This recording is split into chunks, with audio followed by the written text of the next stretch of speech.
പൊറാട്ടയും ചാപ്സും കഴിച്ചു. എനിക്ക് അന്ന് വരെ ഈ ചാപ്സിനോട് വല്ല ബഹുമാനമായിരുന്നു. അന്ന് മുതൽ ഇന്ന് വരെ അതിനോട് ഒട്ടും ബഹുമാനമില്ല. കാരണം അന്ന് എനിക്ക് കിട്ടിയ ചാപ്സ് നല്ല ഒന്നാം നമ്പർ എല്ലിന്റെ ഒരു കഷ്ടായിരുന്നു, ഒരു ഇറച്ചി കഷ്ടം പോലും അതിനില്ല. അതുകൊണ്ട് ആ സാധനത്തോട് എനിക്ക് വെറുപ്പാണെങ്കിലും അന്ന് അത് കഴിക്കാൻ വേണ്ടി ഞാൻ അനുഭവിച്ച ഒരു ത്യാഗമുണ്ട്. ഞാൻ പറഞ്ഞ കാര്യങ്ങളിൽ 8ാം ക്ലാസ്സിൽ ഉണ്ടായ ആഗ്രഹം അത് പൂർത്തിയായത് 3 കൊല്ലത്തിന് ശേഷം 10ാം ക്ലാസ്സിലാണ്. അതായിരുന്നു ഒരു തലമുറ. നമ്മൾ മനസ്സിൽ ഒരു കാര്യം ആഗ്രഹിക്കും, പിന്നെ നീണ്ട കാലത്തിന് ശേഷം മാത്രമേ ആ ആഗ്രഹം പൂർത്തിയാക്കാൻ സാധിക്കൂ. അതിന്റെ ഇടയ്ക്ക് ആ ആഗ്രഹം തെറ്റാണെന്നറിയാൻ പിന്മാറാൻ അവസരമുണ്ടായിരുന്നു.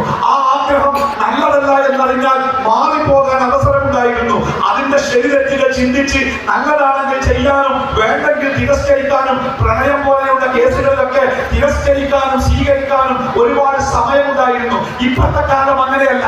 എന്തെങ്കിലും എന്ന് തോന്നിയാൽ ആ സെക്കൻഡിൽ അവന്റെ മൊബൈൽ ഫോണിൽ ഒന്ന് അമർത്തിയാൽ അവൻ ആഗ്രഹിച്ചത് അത് ചാപ്സ് ആണെങ്കിലും പൊറാട്ടയാണെങ്കിലും പെണ്ണാണെങ്കിലും മദ്യമാണെങ്കിലും ലഹരിയാണെങ്കിലും എന്താണെങ്കിലും സെക്കൻഡ് കൊണ്ട് അവന്റെ മുമ്പിലേക്ക് വന്നു വീഴുന്ന കാലത്ത് പ്രിയപ്പെട്ടവരെ, നമ്മുടെ മക്കൾക്ക് ഒരു കാര്യത്തിന്റെ ശരിയും തെറ്റും മനസ്സിലാക്കിയെടുക്കാൻ അവർക്ക് സമയം കിട്ടുന്നില്ല.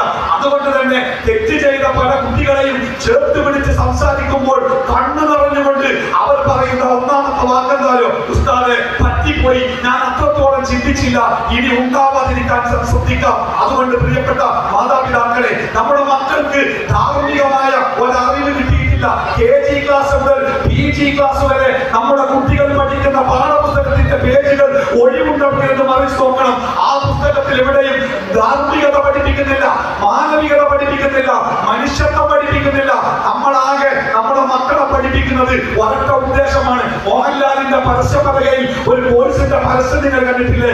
21ാം വയസ്സിൽ ജീവിതം സെറ്റ് ആവണം, 21ാമത്തെ വയസ്സിൽ പഠിച്ച് ജോലി കിട്ടി ശമ്പളം വാങ്ങി സ്വദേശത്തോ വിദേശത്തോ നമ്മുടെ മകൻ ഒരു ശമ്പളക്കാരനാവണം, നമ്മുടെ മകൾ ശമ്പളം പറ്റുന്നവളാവണം. എന്നിട്ട് നാട്ടുകാരോട് പറയണം, എന്റെ മകന് ഇന്നയിടത്താണ് ജോലി, എന്റെ മകൾക്ക് ഇത്രയാണ് ശമ്പളം എന്ന് അഭിമാനത്തോടെ നാട്ടുകൂട്ടത്തിന്റെ മുമ്പിൽ പറയുക എന്നതിനപ്പുറം ഞാൻ കൊടുക്കുന്ന വിദ്യാഭ്യാസം കൊണ്ട് എന്റെ മകനോ മകളോ ഒരു മനുഷ്യനായി തീരണമെന്ന് ആഗ്രഹിക്കുന്ന രക്ഷിതാക്കൾ വളരെ കുറഞ്ഞത് കൊണ്ട് തന്നെ നമ്മുടെ കരിക്കുലം, നമ്മുടെ മക്കൾ പഠിക്കുന്ന സിലബസ് ഉണ്ടല്ലോ, അവരുടെ കരിക്കുലം ഉണ്ടല്ലോ, അത് അവരുണ്ടാക്കിയതല്ല, അവർ പഠിക്കുന്നു.